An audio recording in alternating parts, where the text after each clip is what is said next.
السلام علیکم ڈاکٹر نوید اختر، امید ہے آپ لوگ خیریت سے ہوں گے۔ نئی اصطلاحات آ گئی ہیں۔ سندھ گورنمنٹ نے، فائنانس ڈویژن نے ایک لیٹر جاری کر دیا، امینڈمنٹس ایک نوٹیفکیشن جاری کر دیا ہے۔ اس میں کیا کیا کیا، اس میں دو چیزیں بڑی اہم ہیں۔ ایک انہوں نے نئی بیس لائن جس طرح وفاق نے انٹروڈیوس کروائی ہے وہ انٹروڈیوس کروائی ہے، اور دوسرا فیملی پینشن میں تھوڑی سی امینڈمنٹ کی ہے۔ اور اس امینڈمنٹ سے کیا ہوا ہے کہ خاص کر جو اولاد تھی، بیٹیاں تھیں، ان کو ان کے حق سے محروم کر دیا گیا ہے۔ اس پر ہم بات کریں گے۔ پہلے ہم دیکھتے ہیں کہ اس لیٹر میں بیس لائن پینشن انہوں نے کیسے متعارف کروائی ہے، اس سے کیا مراد ہے۔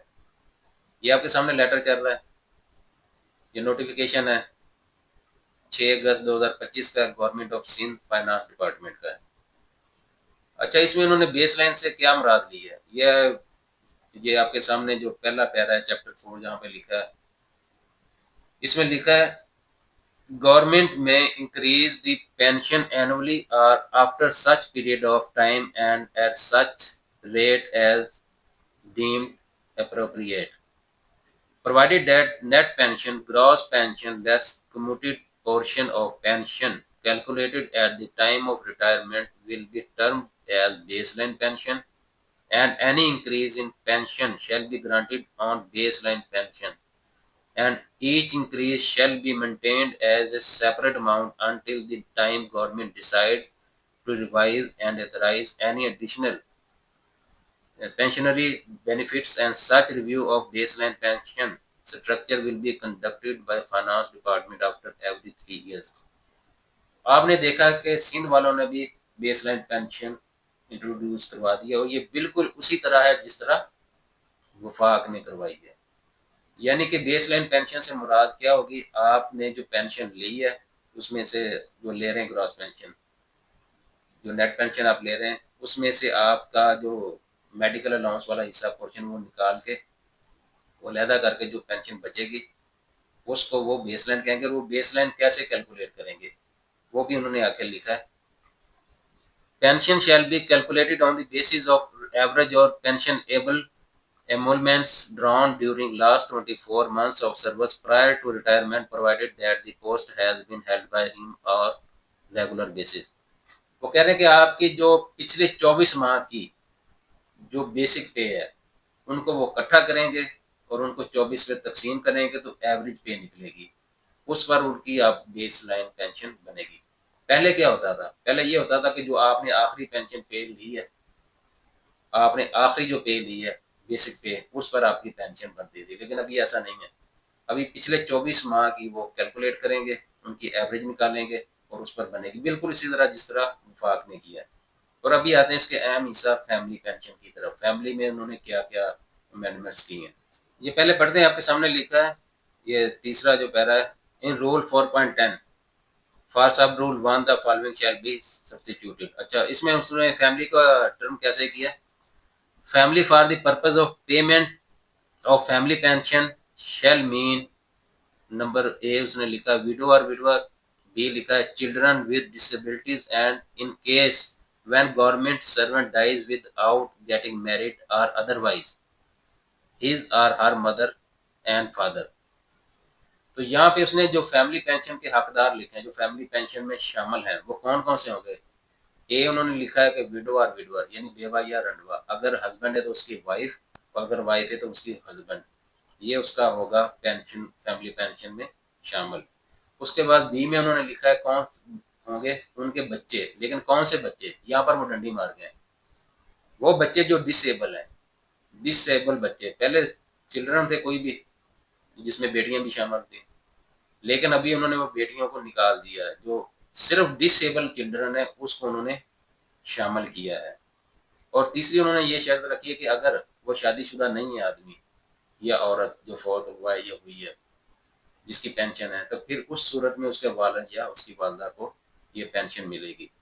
تو یہاں پر جو مسئلہ آیا ہے وہ خاص کر بچیوں کو آیا ہے، وہ بیٹیوں کو آیا ہے۔ آپ کو پتہ ہے بعض دفعہ بیٹیاں جو ہوتی ہیں ان کی شادی نہیں ہوئی ہوتی، ان کا کوئی اور ذریعہ بھی نہیں ہوتا، تو ان کو پہلے یہ فیملی پینشن ملتی تھی، لیکن ابھی انہوں نے ان کو ایکسکلوڈ کر دیا ہے، صرف ان کو ملے گی کہ جو ڈسیبل ہیں۔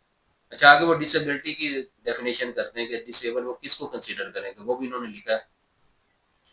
یہ لکھیں ایکسپلینیشن لکھی ہے. The term children with disabilities means those children who become disabled before attaining 21 year of age, having certificate of disability under the Empowerment of Persons with Disabilities Act 2018 کا, and further having a certificate from special medical board that the child is physically or mentally retarded permanently and cannot be gainfully employed.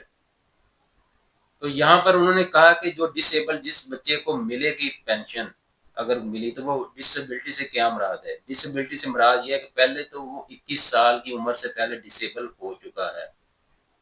سمجھ آئی بات کی؟ وہ 21 سال سے پہلے disable ہو چکا ہے اور اس کے پاس ایک اسپیشل میڈیکل بورڈ کا ایک سرٹیفکیٹ موجود ہوگا جس میں یہ لکھا ہوگا کہ وہ ذہنی طور پر یا جسمانی طور پر وہ ایسا ڈسیبل ہے، اس کو ایسی معذوری ہے کہ جو ٹھیک نہیں ہو سکتے، وہ پرماننٹ معذور ہے. تو پھر صرف اس کو ملے گا، سب کو نہیں ملے گا. سمجھ آگئی بات کی؟ ڈسیبلٹی بھی انہوں نے وہ رکھی ہے کہ جو 21 سال سے پہلے ہو اور دوسرا ان کے پاس ایک اسپیشل سرٹیفکیٹ ہو کہ یہ پرماننٹ معذور ہے. اور اگر ایک سے زیادہ ڈسیبل ہیں تو پھر ان میں وہ تقسیم ہو جائے گی. تو یہاں سے بڑی خوبصورتی سے گورنمنٹ نے کیا کیا ہے کہ بیٹی کو اس پینشن کے حق سے محروم کر دیا گیا. تو آپ دیکھیں یہ کتنا بڑا ظلم ہے، یہ کتنی ناانصافی کہہ لیں کہ یہ لوگ کرتے کیا ہیں، جب اپنی اولاد کے لیے اپنی اولاد کو یہ کیا کرتے ہیں، مرنے سے پہلے اربپتی بھی کر جاتے ہیں، مرنے سے پہلے حکومتی اہم عہدوں پر فائز بھی کر جاتے ہیں اور ان کے لیے اتنا کچھ چھوڑ جاتے ہیں کہ وہ آنے والی ان کی 700 نسلیں اسی پر پلتی رہتی ہیں. لیکن جو ایک غریب ملازم ہے اس کی بیٹی جس کے لیے ایک آسرا ہوتا تھا پینشن کا، ابھی اس آسرے سے بھی انہوں نے اس کو محروم کر دیا ہے. اللہ تعالیٰ ان کو ہدایت دے اور اللہ تعالیٰ ہر ایک کو خوش رکھے اور ہر ایک کی جو مسائل معاشی وہ حل کرے. اچھا یہاں پر ایک اور انہوں نے امینڈمنٹ کی ہے. اگر کوئی عورت ملازم ہے، فیمیل ہے، اگر وہ یہ لکھ کر دے دے کہ میرا جو ہسبینڈ ہے وہ اس کو فیملی پینشن میں شامل نہ کیا جائے تو اس کو پھر فیملی پینشن میں شامل نہیں کیا جائے گا. یہ آپ کے سامنے لکھا ہے. In the case of a married female government servant, if she intimates in writing to the account officer, head of the office, that her husband should not be included as a member of the family for the purpose of family pension, then he will no longer be considered a member of the family unless subsequently she cancel in writing. تو آپ کو سمجھ آ گئی، ابھی عورت کو انہوں نے یہ بات دے دی ہے، یہ حق دے دیا ہے. اگر وہ ریٹرن میں اپنے اکاؤنٹ آفیسر کو، اپنے ہیڈ جو ہے اس کا محکمہ، اس کو لکھ کر دے دیتی ہے کہ میری فیملی پینشن میں میرے ہسبینڈ کو شامل نہ کیا جائے تو اس کو شامل نہیں کیا جائے گا اس وقت تک جب تک وہ دوبارہ رائٹنگ میں لکھ کر دے دے کہ پہلی والی بات کو میں نے کینسل کر دیا ہے. تو یہ ایک نئی امینڈمنٹ یہ بھی آئی ہے. اس کے بعد اور کیا ہے اس میں، یہ لکھا ہے Failing a widow or widower as the case may be, the pension for life shall be divided equally among the children with disabilities. اس میں لکھا ہے کہ اگر آپ وڈو یا وڈور نہیں ہے پینشن لینے کے لیے تو اس وقت ان کے جو ڈسیبل بچے ہیں، اگر ایک بچہ اس کو اور اگر ایک سے زیادہ بچے ہیں ڈسیبل، ان میں اس کی پینشن ایکولی تقسیم کر دی جائے گی، فار لائف کر دی جائے گی. یعنی اگر بیوہ یا رنڈوا موجود نہیں ہے پینشن لینے کے لیے تو اس کی پینشن اس کے ڈس ایبل بچے یا بچوں کو ایکولی ڈسٹریبیوٹ کر دی جائے گی اور فار لائف یہ دی جائے گی. یہ امینڈمنٹ آئی ہے. تو یہاں سے پھر آپ کو بہت سی چیزیں کلیئر ہوگی. ایک تو سندھ، ہم اس پر پیڈ کر لیتے ہیں جلدی جلدی. ایک تو سندھ گورنمنٹ نے یہ جو 6 اگست کا لیٹر ہے، ابھی ہم اسی کا حوالہ آنے والے دنوں میں دیں گے، 6 اگست 2025 کا جو یہ نوٹیفکیشن امینڈمنٹس کا. اس میں انہوں نے ایک تو بیس لائن جس طرح وفاق نے کی اسی طرح بنا دی. وہ بیس لائن ملے گی ان کو پچھلے 24 جو قسطیں ہیں جو اس نے پے لی تھی اس کی ایوریج پر، اور اس بیس لائن میں 3 سال تک وہ چلے گی اور 3 سال کے بعد ایک کمیشن بیٹھے گا اور وہ دیکھے گا کہ اس میں کتنا اضافہ کرنا اور نہیں کرنا. اور فیملی پینشن میں انہوں نے کیا کیا ہے، فیملی پینشن وڈو یا وڈور کو ملے گی، فار لائف ملے گی. اور بچوں میں سے جو صحت مند بچے ہیں یا بچیاں، ان کو نکال دیا، صرف ڈسیبل کو ملے گی.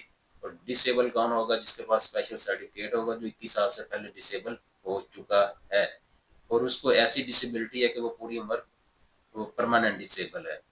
تو اگر وڈو یا وڈور موجود نہیں ہے تو پھر اس کی ڈسیبل بچوں کو فار لائف ملے گی۔ اور اگر عورت یہ لکھ کر دے دے کہ میرے ہسبینڈ کو نہ شامل کیا جائے تو اس کو شامل نہیں کیا جائے گا۔ تو یہ نئی اصطلاحات ہیں، یہ آپ کے سامنے اچھی ہیں، یہ بری ہیں، لیکن اس میں سب سے بری بات یہ ہے کہ جو بیٹی کو اس کے حق سے محروم کر دیا گیا۔ اللہ تعالیٰ سب کو ہدایت دے اور سب کے معاشی جو مجبوریاں اس کو ختم کرے۔ اس چینل کو سبسکرائب کریں اور بیل آئیکن دبائیں۔ شکریہ۔